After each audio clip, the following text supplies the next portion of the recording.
আজকের আলোচনায় আমরা একটা বেশ মানে গভীর ধর্মতাত্ত্বিক প্রশ্ন নিয়ে কথা বলবো, যেটা একটা নির্দিষ্ট উৎস সামনে এনেছে। প্রশ্নটা হলো, যদি হেলেল মানে আদি দেবদূত তিনি যদি পাপ না পড়তেন, তাহলেও কি ঈশ্বরের পুত্র মানুষ হয়ে জন্ম নিতেন? এই উৎসটা স্বাধীন ইচ্ছা, পাপ, ঈশ্বরের ভালোবাসা, ক্রুশের ভূমিকা এই সব নিয়ে অনেক যুক্তি দিয়েছে। হ্যাঁ, ঠিকই বলেছেন। আর আজকে আমরা চেষ্টা করব ওই উৎসের যুক্তিগুলো একটু খুঁটিয়ে দেখতে। মানে ঈশ্বরের পরিকল্পনা, এই যে স্বাধীন ইচ্ছা, আবার ক্রুশের প্রয়োজনীয়তা, বা ধরুন পাপ না হলে বিকল্প কি হতে পারত, এইগুলো উৎসটা কিভাবে ব্যাখ্যা করছে সেটাই দেখব। বেশ ইন্টারেস্টিং হবে ব্যাপারটা। চলুন তাহলে শুরু করা যাক একেবারে গোড়া থেকে, স্বাধীন ইচ্ছা দিয়ে। ঈশ্বর তো ফেরেশতার মানুষকে স্বাধীন ইচ্ছা দিয়ে সৃষ্টি করেছেন, তাই না? উৎসও তাই বলছে। কিন্তু উৎস আরও বলছে যে এই স্বাধীন ইচ্ছা এর পূর্ণতা আসে ভালোবাসার মাধ্যমে। এটাই নাকি লক্ষ্য? একদম, ভালোবাসাটাই আসল। কিন্তু উৎস একটা জরুরি জিনিস বলছে। মানে শুরুতে এই স্বাধীন ইচ্ছাটা কিন্তু সম্পূর্ণ ছিল না, অপূর্ণ ছিল। আর যেহেতু অপূর্ণ, তাই ভুল করার মানে পাপ করার সম্ভাবনাটাও ছিল। উৎস তো স্পষ্টই বলছে, হেলেল পাপ করার আগেও এই সম্ভাবনা ছিল, আদামেরও ছিল। মানে তাদের স্বাধীন ইচ্ছা তখনও বলতে পারেন স্থির হয়নি। তার মানে কি পাপ করাটা একরকম অবশ্যম্ভাবী ছিল?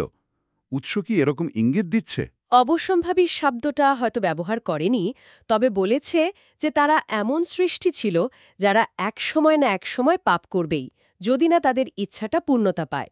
ব্যাপারটা অনেকটা এরকম যে অপূর্ণতাই ঝুঁকির দিকে ঠেলে দেয়। ঈশ্বর এটা জানতেন। আচ্ছা, ঈশ্বর যদি জেনেই থাকেন, তাহলে এই অপূর্ণতা পূর্ণ করার কোনো প্ল্যান কি তার ছিল? হ্যাঁ, উৎস অনুযায়ী ঈশ্বরের পরিকল্পনা ছিল এটাকে পূর্ণতা দেওয়ার। আর সেটার জন্য একটা সময়ও তিনি ঠিক করেছিলেন, প্রতীকীভাবে, যাকে বলা হচ্ছে সপ্তম দিন। তার লক্ষ্য ছিল ওই সময়ের মধ্যে সৃষ্টিজীবের সব দ্বিধা, সব সন্দেহ দূর করে দেওয়া, ভালোবাসায় স্থির করা। কিন্তু তার আগেই তো হেলেল, আর পরে আদম পাপে পড়ল। এখানেই কি ক্রুশের ব্যাপারটা আসছে? উৎস কিভাবেই দুটোকে মেলাচ্ছে? ঠিক এখানেই উৎস বলছে, ঈশ্বর কিন্তু জানতেন যে এরা পতিত হবে, আর তিনি এই পতনকে তার পরিকল্পনার অংশ হিসেবেই ব্যবহার করেছেন। আর এই পরিস্থিতিতে, মানে পতনের পর, তিনি যে পদ্ধতিটা বেছে নিলেন সেটাই হলো ক্রুশ। উৎসের মূল কথাটা হলো, ক্রুশ শুধু পাপের শাস্তি নয়, এটা ঈশ্বরের ভালোবাসা দেখানো চূড়ান্ত উপায়। তাহলেই উৎসের যুক্তি অনুযায়ী ক্রুশটা পাপের প্রতিকার শুধু নয়, বরং এটাই ঈশ্বরের ভালোবাসা দেখানোর ডিজাইন ছিল, যেটা তিনি হেলেলের পতনের সম্ভাবনা জেনেই ঠিক করেছিলেন। হ্যাঁ, এই উৎস অন্তত সেভাবেই বলছে। আর এই যে ভালোবাসা দেখানো হলো ক্রুশে, এটাই নাকি ফেরেশতা আর মানুষের ওই অপূর্ণ স্বাধীন ইচ্ছাকে পূর্ণতা দেয়, ঈশ্বরের প্রতি ভালোবাসায় স্থির করে। ক্রুশ একদিকে যেমন পাপের ফল দেখায়, তেমনি ঈশ্বরের ক্ষমা আর ভালোবাসার গভীরতাও দেখায়। এভাবেই পাপ দূর করে সৃষ্টিকে লক্ষ্যের দিকে নিয়ে যায়। বোঝা গেল ক্রুশের ভূমিকা। কিন্তু ঈশ্বর নিজে যে মানুষ হয়ে এলেন, দেহ ধারণ করলেন, সেটার সাথে এর সম্পর্ক কি? কেন তাকে মানুষ হতে হলো? উৎস এটারও উত্তর দেওয়ার চেষ্টা করেছে। যুক্তিটা হলো, যাদের স্বাধীন ইচ্ছা আছে তাদের তো ঈশ্বরকে ভালোবাসতে বা তার আদেশ মানতে একটা কারণ লাগবে, তাই না? শুধু হুকুম দিলেই তো ভালোবাসা বা আনুগত্য আসে না, বিশেষ করে যদি আদেশ মানতে কষ্ট হয়। এখানেই আবার ক্রুশের ভালোবাসাটা কাজে আসছে। ঈশ্বর এমনভাবে ভালোবাসা দেখালেন যা মন ছুঁয়ে যায়। আর দেখুন, ভালোবাসা পেলে তো ভালোবাসা জাগে, তাই না? এটাই স্বাভাবিক নিয়ম। উৎস মনে করে, যারা ক্রুশের ভালোবাসাটা বোঝে তারা স্বাভাবিকভাবেই ঈশ্বর আর অন্যদের ভালোবাসতে চায়। ভালোবাসার কারণটা না হয় বোঝা গেল, ঈশ্বর ভালোবাসা দেখিয়েছেন তাই আমরাও দেখাবো। কিন্তু আদেশ মানার ব্যাপারটা কষ্ট করে কেন মানব? শুধু ভালোবাসায় কি যথেষ্ট? ভালো প্রশ্ন। ভালোবাসা একটা বিরাট কারণ, ঠিক। কিন্তু উৎস বলছে আদেশ মানার জন্য আরও কিছু লাগে। একটা উদাহরণ লাগে, প্রমাণ লাগে যে আদেশগুলো মানা সম্ভব, ন্যায্য। আর এখানেই ঈশ্বরের মানুষ হয়ে আসাটা খুব গুরুত্বপূর্ণ। তিনি শুধু আদেশ দেননি, নিজে মানুষ হয়ে এসে সেই আদেশগুলো পালন করে দেখিয়েছেন, চরম কষ্টের মধ্যেও, এমনকি মৃত্যুর মুখেও। তার মানে ঈশ্বর নিজে করে দেখালেন যে তার আইন মানা সম্ভব। ঠিক তাই। আর এর পেছনে একটা গভীর নীতি আছে, যা উৎস বলছে। নীতিটা হলো, যেখানে ভালোবাসার শাসন চলে জোরের নয়, সেখানে তিনিই আদেশ দেওয়ার বা বিচার করার অধিকার রাখেন, যিনি নিজে আইন মানেন। যে রাজা নিজেই আইন ভাঙে, সে তো জোর খাটিয়ে শাসন করে, ভালোবাসা দিয়ে নয়। তার প্রতি আস্থা রাখা যায় কি? এটা আসলেই একটা গভীর চিন্তা। ঈশ্বর নিজে নিয়ম মেনে তার আইনের ন্যায্যতা প্রমাণ করছেন। আচ্ছা, উৎস আরও বলছে যে যেহেতু সবার স্বাধীন ইচ্ছা আছে, তাই সংঘাত তো হবেই। এখানেই কি ভালোবাসার আইনের প্রয়োজন পড়ছে? একদম। সবার ইচ্ছা তো এক হবে না, সংঘাত স্বাভাবিক। এখানে ওই প্রতিবেশীর ক্ষতি করো না বা ভালোবাসার আইনটা জরুরি হয়ে পড়ে একটা শৃঙ্খলা রাখার জন্য।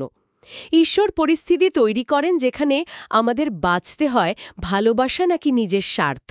আর এই পছন্দের মধ্যেই ত্যাগের প্রশ্নটা আসে, তাই তো? হ্যাঁ, ঠিক ধরেছেন।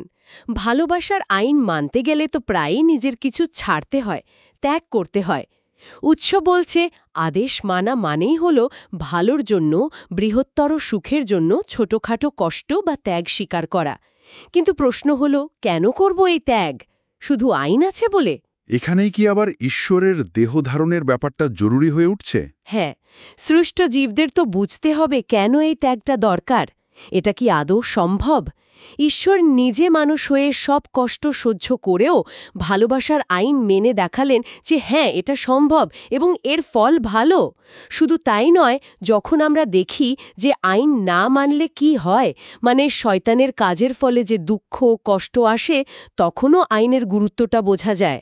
তাহলে মুদ্রা কথাটা দাঁড়াচ্ছে ভালোবাসা দেখাতে, আদেশকে ন্যায্য প্রমাণ করতে আর স্বাধীন ইচ্ছাকে পূর্ণতা দিতে ঈশ্বরের মানুষ হওয়া এবং ক্রুশবিদ্ধ হওয়াটা এই পরিস্থিতিতে জরুরি ছিল, অন্তত এই উৎসের মতে।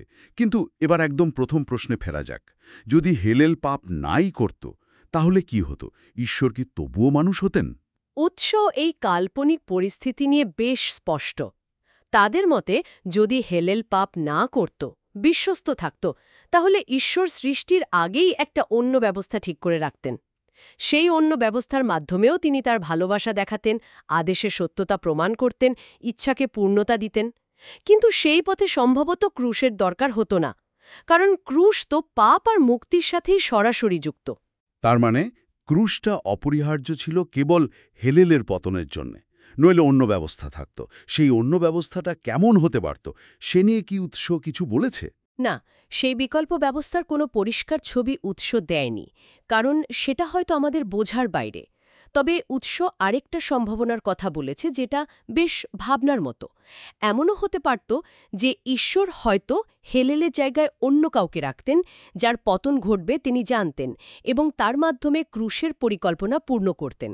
এটা কিন্তু গুরুত্বপূর্ণ একটা পয়েন্ট। উৎস জোর দিয়েই বলছে যে হেলেল আর আদমকে যে বেছে নেওয়া হলো, সেটা ঈশ্বরের ক্রুশ ব্যবহারের সিদ্ধান্তের সাথেই যুক্ত। মানে ঈশ্বর এই নির্দিষ্ট ব্যক্তি আর তাদের সম্ভাব্য পতনকে তার বৃহত্তর পরিকল্পনার অংশ হিসেবেই দেখেছেন।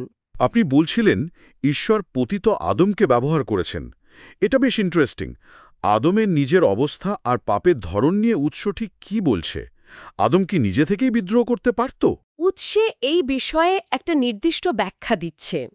তাদের মতে আদম নিজে থেকে, মানে কোনো বাইরের প্ররোচনা ছাড়া, সরাসরি ঈশ্বরের বিরুদ্ধে বিদ্রোহ শুরু করতে পারত না, কারণ তাকে ততটা আলো বা জ্ঞান দেওয়া হয়নি যা হেলেলকে দেওয়া হয়েছিল। তার পাপটা ছিল মূলত প্রলোভনের কাছে হার মানা, তাই তার পতনের জন্য বাইরের প্রলোভনটা জরুরি ছিল। এর কি কোনো বিশেষ কারণ আছে কেন তাকে কম আলো দেওয়া হলো? উৎসের ব্যাখ্যা অনুযায়ী এর একটা গভীর মানে আছে। যদি আদম পুরো জ্ঞান নিয়ে জেনে বুঝে বিদ্রোহ করত, যেমনটা হেলেলের ক্ষেত্রে ভাবা হয়, তাহলে তার পক্ষে আর অনুতাপ করা বা ক্ষমা পাওয়াটা প্রায় অসম্ভব হয়ে যেত, কারণ সেটা হতো ঈশ্বরের ভালোবাসাকে জেনে বুঝে প্রত্যাখ্যান করা। আদমের দুর্বলতাই তাকে অনুতাপের সুযোগ করে দিয়েছে। কিন্তু আদম তো পতিত হল। ঈশ্বর এই দুর্বল আদমকে কিভাবে তার প্ল্যানে কাজে লাগালেন? এখানেই যুক্তিটা আরও জোরালো হয়। ঈশ্বর এই পতিত আদম আর তার বংশধরদের ব্যবহার করে দেখালেন যে এই মৃত্যুর দেহ নিয়েও, মানে পাপপূর্ণ দুর্বল মানব প্রকৃতি নিয়েও ঈশ্বরের প্রতি বাধ্য থাকা সম্ভব, এমনকি মৃত্যু পর্যন্ত বাধ্য থাকা সম্ভব। যীশুখ্রিস্ট নিজে এই দুর্বল মানব প্রকৃতি নিয়েই তো সব প্রলোভন জয় করে পিতার প্রতি বাধ্য থেকে এটাই প্রমাণ করেছেন? বাহ, এটা তো দারুণ কৌশলপূর্ণ যুক্তি। মানে আদমের দুর্বলতাটাই শেষমেশ প্রমাণ হলো যে ঈশ্বরের আইন অসম্ভব কিছু নয়, চরম পরিস্থিতিতেও মানা যায়। হ্যাঁ, এই উৎসের ব্যাখ্যাটা সেদিকেই যায়। যদি দুর্বল পতিত মানুষও বাধ্য থাকতে পারে, তাহলে পতনের আগে আদম বা শক্তিশালী ফেরেশতাদের পক্ষে তো সেটা আরও বেশি সম্ভব ছিল, তাই না? এটা ঈশ্বরের আদেশের ন্যায্যতাকেই আবার প্রতিষ্ঠা করে। প্রায়শ্চিত্ত নিয়েও উৎস কিছু বলেছে, যেমন প্রায়শ্চিত্ত হতে গেলে নাকি পাপটাকে প্রকাশ পেতে হবে। মানে পাপ ঘটার আগে বা অপ্রকাশিত পাপের জন্য প্রায়শ্চিত্ত নাকি অর্থহীন। কেন? যুক্তিটা হলো, আমরা যতক্ষণ না পাপের ভয়াবহতা আর ঈশ্বরের পবিত্রতা বুঝছি, ততক্ষণ প্রায়শ্চিত্তের দরকারটা বা ঈশ্বরের ক্ষমার গভীরতাটা বুঝব না। প্রায়শ্চিত্ত তো শুধু একটা আইনি ব্যাপার না, এটা ঈশ্বরের ভালোবাসা আর ন্যায়ের প্রকাশ। যদি পাপের অভিজ্ঞতা বা তার ফল সামনে না আসে, তাহলে প্রায়শ্চিত্তের ধারণাটাই তো পরিষ্কার হবে না, তাই না? তাই এই পরিকল্পনা অনুযায়ী আদামের পতন আর পাপের বিস্তার দরকার ছিল, যাতে প্রায়শ্চিত্তের মানেটা সবাই বুঝতে পারে। পুরো বিষয়টা তাহলে ঈশ্বরের পূর্ব জ্ঞান আর তার পরিকল্পনার ধারণার চারপাশে ঘটছে। উৎস তো সরাসরি বলছে ঈশ্বর সৃষ্টির আগেই জানতেন হেলেল পাপ করবে আর সেই মতো ক্রুশের পরিকল্পনা করেছিলেন। কিন্তু একটা প্রশ্ন এসেই যায়, ঈশ্বর যদি জেনেই থাকেন আর পরিকল্পনাও করে থাকেন, তাহলে হেলেল বা আদামের স্বাধীন ইচ্ছার কী দাম রইল? এই আপাত দ্বন্দ্বের কোনো সমাধান কি উৎস দেয়? এটা খুবই কঠিন একটা প্রশ্ন, ধর্মতত্ত্বের অন্যতম বড় প্রশ্ন। উৎস এটা নিয়েও কথা বলেছে। তাদের ব্যাখ্যায় আমাদের মানুষের সীমাবদ্ধতা আর ঈশ্বরের অসীমতার মধ্যে তফাতটা বুঝতে হবে। আমরা তো সময়ের বাঁধনে বাঁধা, অতীত, বর্তমান, ভবিষ্যৎ এইভাবে ভাবি। কিন্তু ঈশ্বর শাশ্বত, তিনি সময়ের ঊর্ধ্বে, তার কাছে সবটাই যেন এক বর্তমান মুহূর্ত। উৎস তো এমনও বলছে যে সময় নিজেই ঈশ্বরের একটা সৃষ্টি। হ্যাঁ, ঈশ্বরের এই সময়ের ঊর্ধ্বে থাকাটা বোঝা সত্যি কঠিন। আমরা তো আমাদের সীমিত ভাষায় পূর্ব জ্ঞান, পরিকল্পনা এসব শব্দই ব্যবহার করি, তাই না? ঠিক তাই। ঈশ্বর যখন সব একসাথে দেখেন, তার জানাটা আমাদের জানার মতো নয়, যেটা সময়ের সাথে বদলায়। তার জানাটা সম্পূর্ণ অপরিবর্তনীয়। তাই যখন বলা হয় ঈশ্বর পূর্ব পরিকল্পনা করেছিলেন, সেটা আসলে আমাদের ভাষায় তার শাশ্বত সিদ্ধান্তকে বোঝানোর চেষ্টা। উৎস জোর দেয় যে ঈশ্বরের এই জ্ঞান বা পরিকল্পনা কারো স্বাধীন ইচ্ছাকে বাতিল করে না, বরং সেটাকে হিসেবে ধরেই কাজ করে।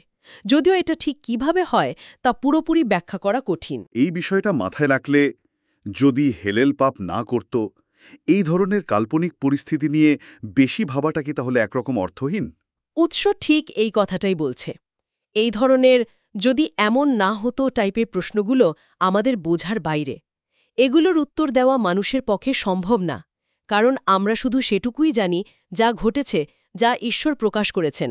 আর সেই প্রকাশিত বাস্তবতা হল এই ক্রুশকেন্দ্রিক মুক্তির পরিকল্পনা। এর বাইরে অন্য কোনো জগৎ কেমন হতে পারত তা নিয়ে কথা বলাটাও অনুমানের বেশি কিছু নয়। তাহলে আজকের এই আলোচনা থেকে মূল যে বিষয়গুলো উঠে এলো, তা যদি একটু গুছিয়ে বলি। ঈশ্বর স্বাধীন ইচ্ছা দিয়েছেন ভালোবাসার মাধ্যমে পূর্ণতা পাওয়ার জন্য। হেলেল আর আদমের পতনের সম্ভাবনাকে ঈশ্বর তার পরিকল্পনায় ব্যবহার করে ক্রুশকে এই সৃষ্টিতে ভালোবাসা ও ন্যায় দেখানোর এবং ইচ্ছাকে পূর্ণতা দেওয়ার উপায় বানিয়েছেন। আদেশের আদর্শ দেখাতে আর ভালোবাসার আইন প্রতিষ্ঠা করতে ঈশ্বর নিজে মানুষ হয়েছেন। আর যদি পাপ না ঘটত, এই উৎসের মতে ঈশ্বরের অন্য কোনো পরিকল্পনা থাকত, হয়তো অন্য পথে বা অন্য কাউকে দিয়ে, কিন্তু লক্ষ্য একই থাকত, ভালোবাসার প্রকাশ আর ইচ্ছার পূর্ণতা। একদম ঠিকঠাক সারসংক্ষেপ। তবে এই পুরো আলোচনার শেষে একটা প্রশ্ন মনে আসছে, যেটা নিয়ে হয়তো আরও ভাবা যায়। উৎস যেভাবে যুক্তিগুলো সাজিয়েছে, তাতে মনে হয় যেন এই বিশেষ সৃষ্টিজগৎটা প্রায় অনিবার্যভাবেই ক্রুশের দিকে এগিয়েছে, বা অন্তত ক্রুশের সম্ভাবনাকে কেন্দ্র করেই তৈরি। যদি এটা সত্যি হয়, তাহলে এটা কিন্তু ঈশ্বরের সার্বভৌমত্ব, সৃষ্টির স্বাধীনতা আর ঈশ্বর ঠিক কী ধরনের বাস্তবতা চেয়েছেন এই নিয়ে একটা গভীর প্রশ্ন তুলে দেয়। এমন এক বাস্তবতা যা হয়তো শেষ পর্যন্ত ত্যাগ, দুঃখভোগ আর তার মধ্যে দিয়ে প্রকাশিত ভালোবাসা আর মুক্তির ওপরেই দাঁড়িয়ে আছে। এই উৎসের প্রস্তাবিত মহাজাগতিক নাটকে মুক্তির ধারণাটা ঠিক কতটা কেন্দ্রীয়, এটা সত্যি একটা বড় প্রশ্ন রেখে যায়।